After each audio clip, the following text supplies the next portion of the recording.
Hi scholars, happy Thursday. Welcome to Esperanza Rising. Things are about to get interesting today. We don't have any vocab, so we are going to jump right in. Chunky is here again, so please notice and say hi. Yesterday, you guys paid attention to the setting, and you didn't need your reader's notebook until the very end, where I had you draw a picture. Today, I'm going to teach you that when we're reading historical fiction, which is what Esperanza is, good readers focus on the main character and infer character traits. Focusing on the main character in the second quadrant of the text, so we're not in the first or in the second quadrant, helps the reader try to figure out what the author is trying to tell you, that line of thinking or the author's message. So I'll first model how I use some clues in the story to talk about Esperanza's traits. Remember, a trait is a word that can be used to describe a person. And you're going to need your Esperanza book today. You're also going to need your reader's notebook today. And in your reader's notebook, I want you to open to a clean page and draw this chart. If you're having trouble seeing it, it just says actions, words, or feelings on one side. And then there's a T-chart. It says traits on the other side. So go ahead and take a moment to write that down. And after you've written that down, we're going to start on chapter 7 of Esperanza, which is page 106.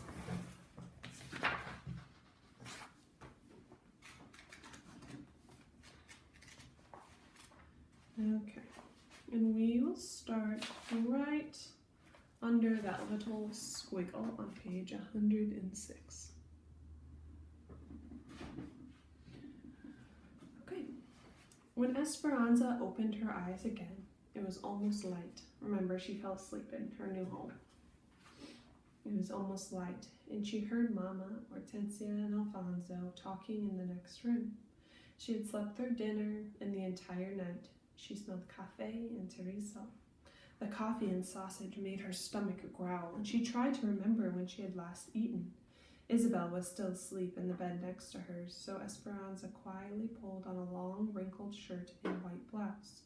She brushed her hair and went into the other room. "Good morning," said Mama. "Sit down and eat something. You must be starved." At the table, Hortensia patted her hand. "You missed going to the foreman's office last night. We signed the papers to live here. We already have work today." Mama put a plate of tortillas, eggs, and sausage in front of her. "Where did the food come from?" asked Esperanza. "Josefina," said Hortensia. "She brought some groceries until we can go to the store this weekend." "Esperanza," said Mama, "you and Isabel will be watching the babies while the rest of us work. Alfonso and Juan will be picking grapes, and Hortensia, Josefina, and I will be packing grapes in the shed." "But I want to work with you and Hortensia and Josefina." "You're not old enough to work in the shed," said Mama, "and Isabel is not old enough to watch the babies by herself. If you watch the babies, then Josefina can work, and that is one more paying job between us. We must all do our part.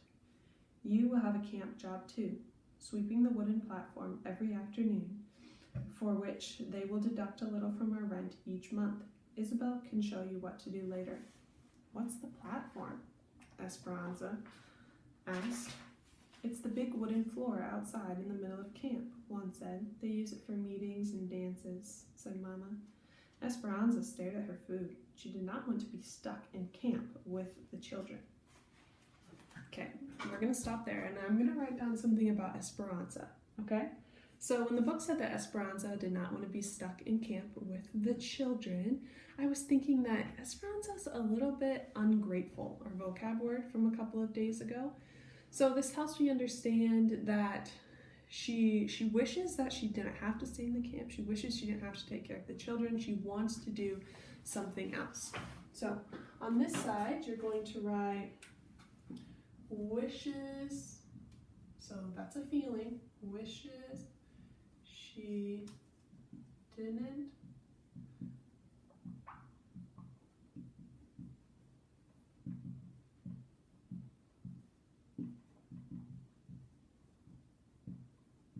children, okay?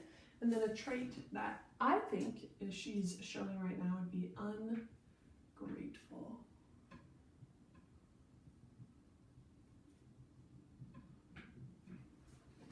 pause it. You need more time to write that. We're going to start again on page 108. It says, "Where's Miguel?" "Where's Miguel?" she said. "He had already left for Bakersfield with some of the men to look for work on the railroad," said Alfonso. Isabel came out of the bedroom, rubbing her eyes. "Mi sobrina, mi niece," said Hortensia, hugging Isabel. "Go say good morning to your mother and father before we all leave for work." Isabel hugged her and ran next door. Esperanza studied Mama as she made un burrito de frijoles for lunch and wrapped the soft tortilla filled with pinto beans in paper. She looked different. Was it the long cotton dress and the big flowered apron tied around her waist? No, it was more than that. "Mama," said Esperanza, "your hair." Mama's hair ran down her back in a single braid, almost touching her waist. Esperanza had never seen Mama wear her hair that way. It was always done up in a beautiful plaited bun, or when she was ready for bed, brushed out and flowing. Mama looked shorter and somehow not herself. Esperanza didn't like it. Mama reached up and stroked the back of her head. She seemed embarrassed. I figured out that I can't wear a hat with my hair on top of my head. This makes more sense, doesn't it? After all, I'm going to work today. Not fiesta, means a party. Then she hugged Esperanza. "We must go now. The trucks leave at 6:30 to take us to the shed. Take good care of the babies and stay with Isabel. She knows the camp." As the three of them walked out, Esperanza noticed Mama reaching up, hesitantly touching her hair again. When Esperanza finished eating, she went outside and stood on the front step. Instead of facing another row of cabins, their cabin was the last row, facing the field. Straight ahead across the dirt, there were several chinaberry trees and a mulberry tree that provided deep shade over a wooden table. Beyond the row of trees were grape fields still lush. To the right, across a grassy field, was a main road. A truck piled high with produce drove by, losing a cloud of debris. After it passed, the sharp smell told her they were onions, the dry outer skins being shredded by the wind. Another truck followed. Again, the smell bit into her senses. It was still early, so the air was cool, but the sun was bright and she knew it would be hot soon. The hens pecked and poked around the front steps. They must be happy to be off the train. Esperanza shooed them out of her way as she turned and walked next door. The babies were still in their pajamas. Isabel was struggling to feed Lupe oatmeal, while Pepe crawled on the floor, splotches of his cereal still stuck to his cheeks. As soon as he saw Esperanza, he reached up for her. "Let's clean them up," said Isabel, "and then I'll show you the camp." First, Isabel took Esperanza to the platform she was to sweep and showed her where the brooms were stored. Then they walked through the rows of cabins, each with a baby on their hips. As they passed open doors, Esperanza could already smell beans and onions that someone had started simmering for dinner. Women were dragging big metal wash tubs from beneath shade trees. A group of young boys kicked a ball up and down the dirt road, stirring up the dust. A girl, wearing a man's undershirt as a dress, ran up to Isabel and took her hand. "This is Sylvia. She's my best friend. Next week, we will go to school together." Sylvia switched around and grabbed Esperanza's free hand. Esperanza looked down at Sylvia's dirty hands. Sylvia grinned up at her, and Esperanza's first thought was to pull her hand away and wash it as soon as possible. Then she remembered Mama's kindness to the peasant girl on the train, and her disappointment in Esperanza. She didn't want Sylvia to start crying if she were to pull away. She looked around at the dusty camp and thought that it must be hard to stay clean in such a place. She squeezed Sylvia's hand and said, "I have a best friend too. Her name is Marisol, and she lives in Aguas Calientes." Another good place for us to stop. You can go ahead and add Sylvia to your character list if you didn't do that while I was reading. And I want you to think about, based on Esperanza's actions, words, or feelings, what are you inferring about her character? Something seems to be changing a little bit, but maybe not quite there yet. So go ahead and write something down about Esperanza's character. Something that I would write down is she hesitated in action. She hesitated to hold the girl's hand. Hesitated. And I'll write Sylvia. And what I would infer from that, looking at the outside, is that Esperanza is a little bit unfriendly or uppity. Maybe even proud. She still thinks she's better than these people. She thinks she's clean and they're dirty. Pause if you need to keep writing that down, and we're going to continue on page 112.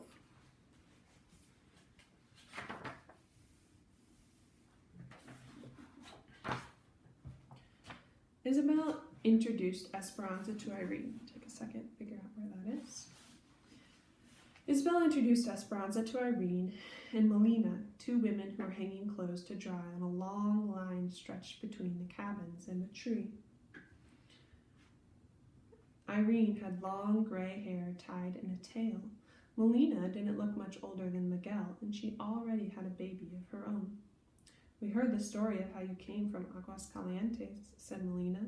"My husband is from there. He used to work for Senor Rodriguez." Esperanza's face lit up at the news. "You knew my father since he was a boy." "Do you think your husband knew Marisol, Senor Rodriguez's daughter?" Melina laughed. No, I'm sure he didn't. He was in Campesino, a field servant. He would not know the family." Esperanza felt awkward and didn't mean to make Melina admit that her husband was a servant, but Melina didn't seem bothered and began recalling other farms her husband worked on in Aguascalientes. Isabel pulled on Esperanza's arm. "We need to change the babies." As they walked back to the cabin, she said, "They are mother and daughter. They come over to talk and crochet with my mother all the time." "How do you know all about us? Or how do they know all about us already?"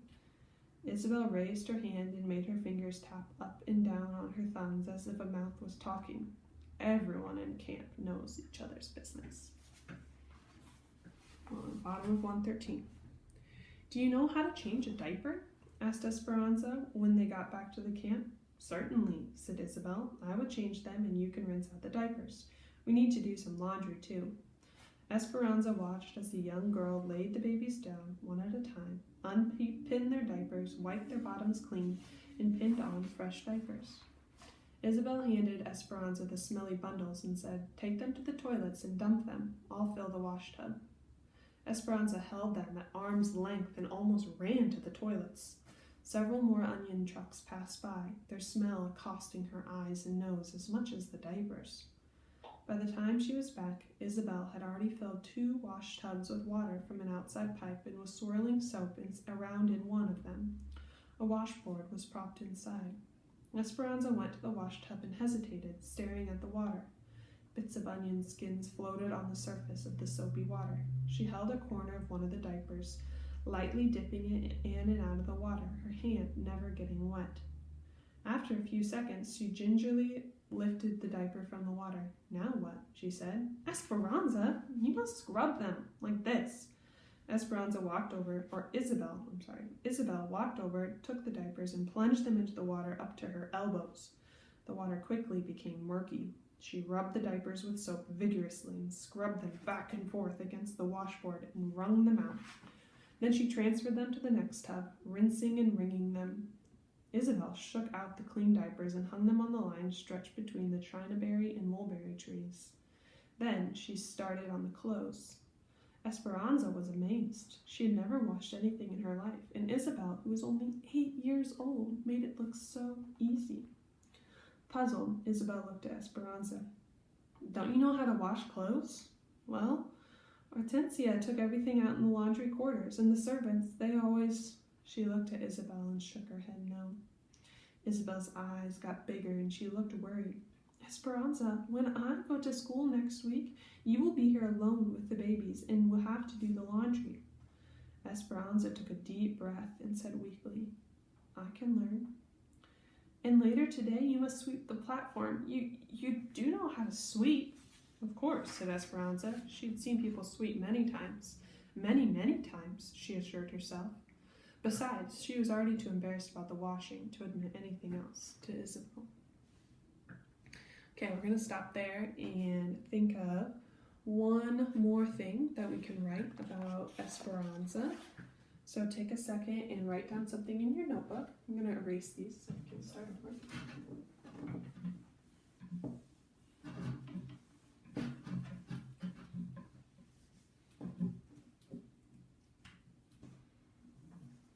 Okay, now something I think I would want to write down is that she doesn't know how to wash clothes. She doesn't know how to do a lot of different working things. So that's an action or lack of. So Esperanza doesn't know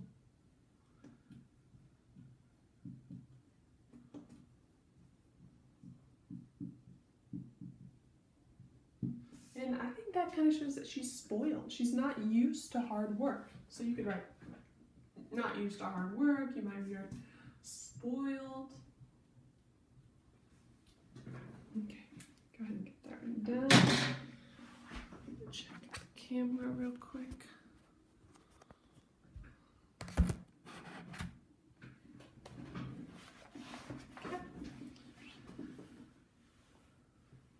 Okay, we're going to start on page 116. We have 4 more pages to read today.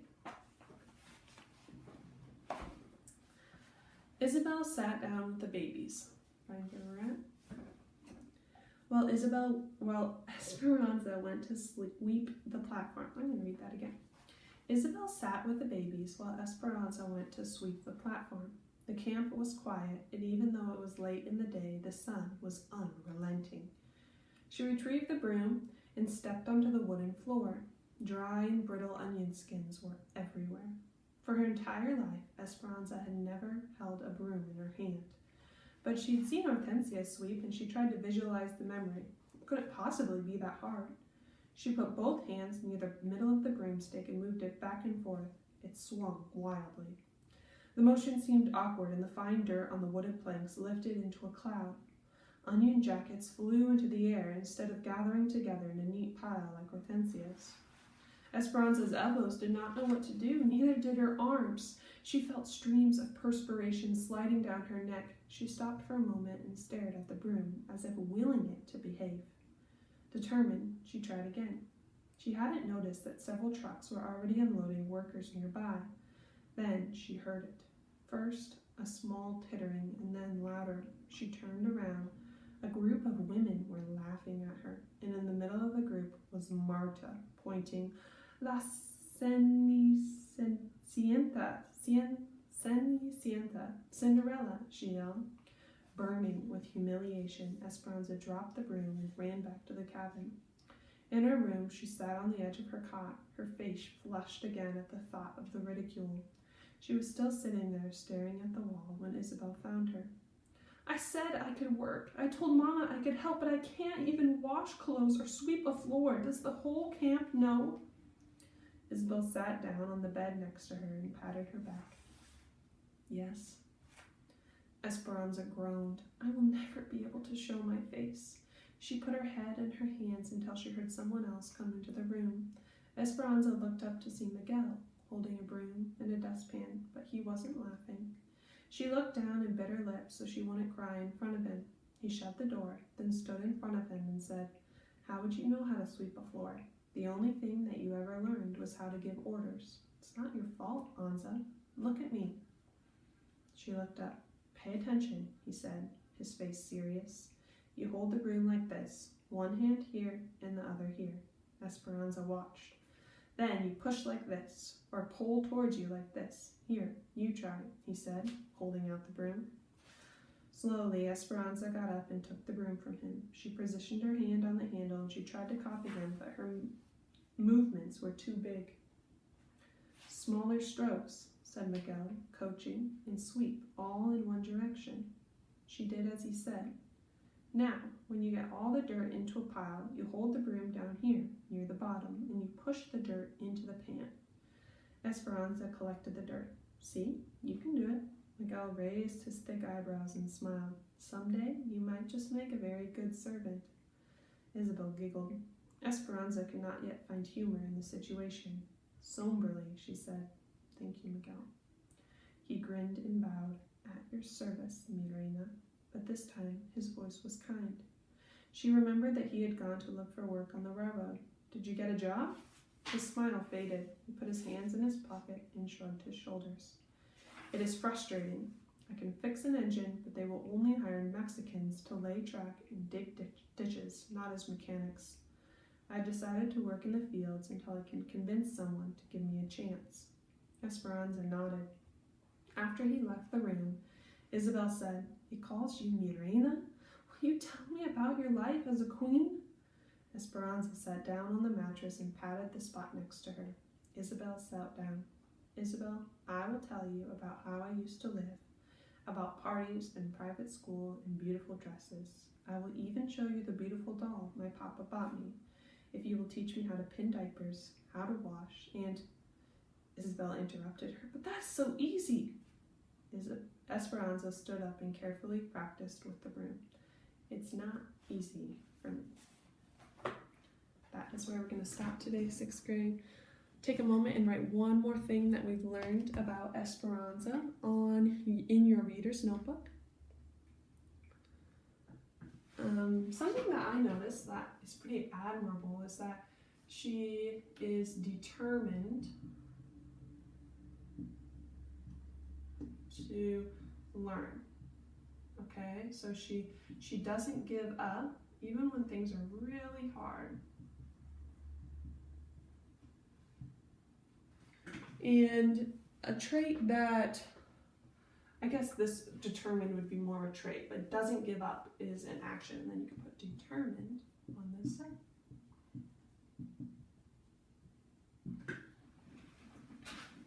Thanks for joining 6th grade. I'll see you again tomorrow and we'll figure out what happens in Esperanza.